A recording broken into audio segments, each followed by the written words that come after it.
Assalamualaikum warahmatullahi wabarakatuh. Saya Lira Ayu Sepia dari 12 FLB. Di sini saya akan menjelaskan mengenai basis data dan ERD. Yang pertama adalah pengertian dari basis data atau database. Basis data sendiri memiliki dua kata, yaitu basis dan data. Basis sendiri memiliki artian tempat berkumpul, markas, atau gudang. Sedangkan data memiliki arti sebuah informasi yang berupa huruf atau angka. Jadi, basis data adalah kumpulan data yang saling terintegrasi satu sama lain dan disimpan di dalam komputer, yang dapat diolah atau dimanipulasi menggunakan perangkat lunak untuk menghasilkan suatu informasi. Database atau basis data juga memiliki kelemahan dan kelebihan. Berikut akan saya jelaskan beberapa kelemahan dan kelebihan dari basis data. Kelebihan dari basis data. Yang pertama, kecepatan dan kemudahan. Dengan menggunakan basis data, pengambilan informasi dapat dilakukan dengan cepat dan mudah. Basis data memiliki kemampuan dalam mengelompokkan, mengurutkan, bahkan perhitungan dengan matematika. Dengan perancangan yang benar, maka penyajian informasi akan dapat dilakukan dengan cepat dan mudah. 2. Pemusatan kontrol data. Karena cukup dengan satu basis data untuk banyak keperluan, pengontrolan terhadap data juga cukup dilakukan di satu tempat saja. Jika ada perubahan data, alamat mahasiswa misalnya, maka tidak perlu kita mengupdate semua data di masing-masing bagian, tetapi cukup hanya di satu basis data. Yang ketiga, efisiensi ruang penyimpanan. Dengan pemakaian bersama, tidak perlu menyediakan tempat penyimpanan di berbagai tempat, tetapi cukup satu saja sehingga ini akan menghemat ruang penyimpanan data yang dimiliki oleh sebuah organisasi. Yang keempat, meningkatkan aksesibilitas data. Akibat dari integrasi data yang melewati batasan-batasan departemen dapat langsung diakses oleh pengguna. Ini berarti menyediakan sistem dengan fungsi yang lebih baik. Yang kelima, keamanan. Kebanyakan DBMS dilengkapi dengan fasilitas manajemen pengguna, diberikan hak akses yang berbeda-beda sesuai dengan pengguna dan posisinya. Basis data bisa diberikan passwordnya untuk membatasi orang yang mengaksesnya. Kemudian kekurangan dari basis data. Yang pertama, biaya lebih mahal. Sistem basis data membutuhkan sumber daya yang tinggi, terlebih untuk melakukan perawatannya secara berkala. 2. Proses backup cukup lama. Sistem basis data mencakup banyak file, sehingga jika dilakukan backup akan menghabiskan waktu. Yang ketiga, sistem basis data lebih rumit. Sistem basis data sangat kompleks, tidak sembarang orang bisa menanganinya, terutama dengan berbagai macam resiko, sehingga hanya orang ahli yang hanya bisa menanganinya. Berikutnya, contoh penggunaan basis data. Misal di bidang penjualan, terdapat tabel barang, tabel pesanan, tabel pembelian, tabel pembeli, dan tabel supplier. Dan pada setiap tabel memiliki kolom atau field masing-masing. Misalnya di tabel barang terdapat kolom ID barang, nama, varian, harga beli, harga jual. Kurang lebih seperti itu contoh penggunaan basis data di bidang penjualan. Macam-macam aplikasi basis data. Yang pertama ada MySQL, PostgreSQL, MongoDB, MariaDB, Oracle Database, dan masih banyak lagi aplikasi basis data lainnya.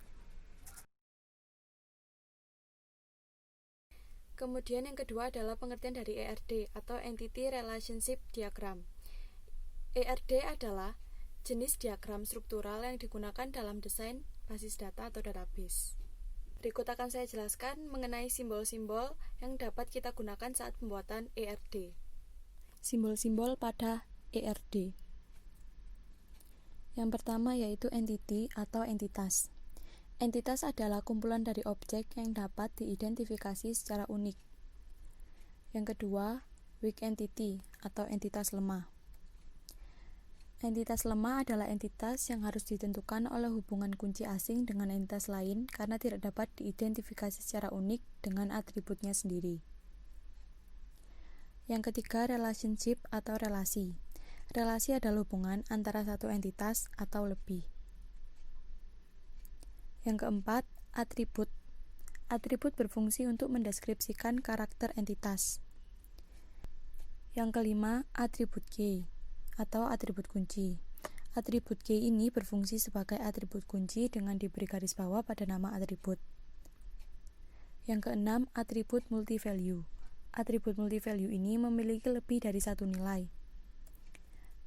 Yang ketujuh, atribut derivatif atau atribut turunan.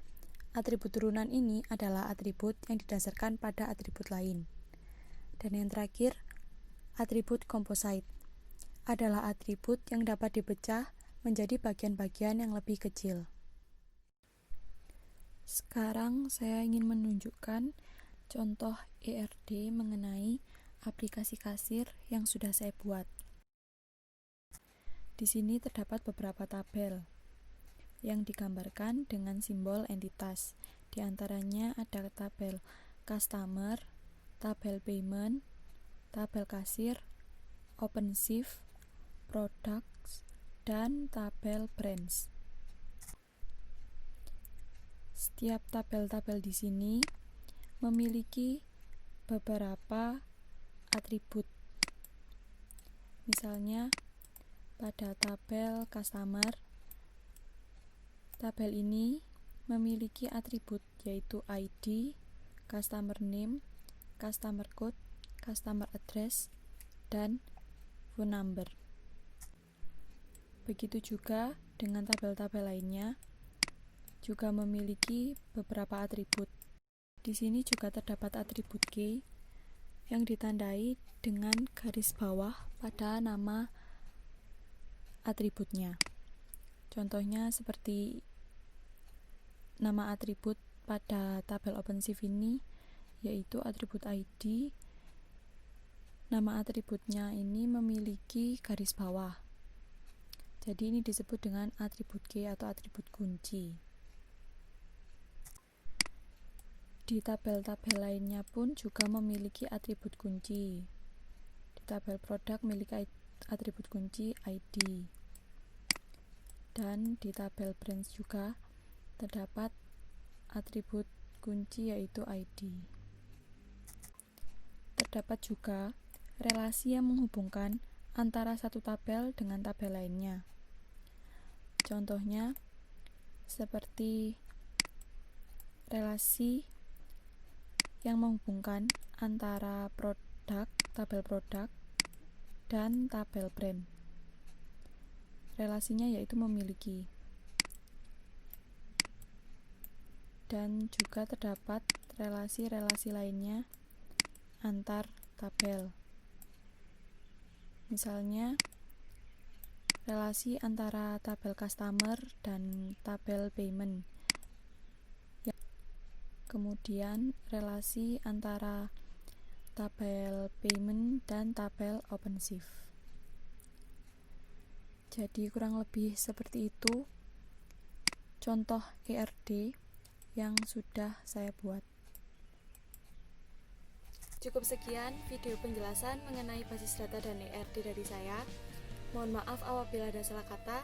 Saya akhiri, wassalamualaikum warahmatullahi wabarakatuh.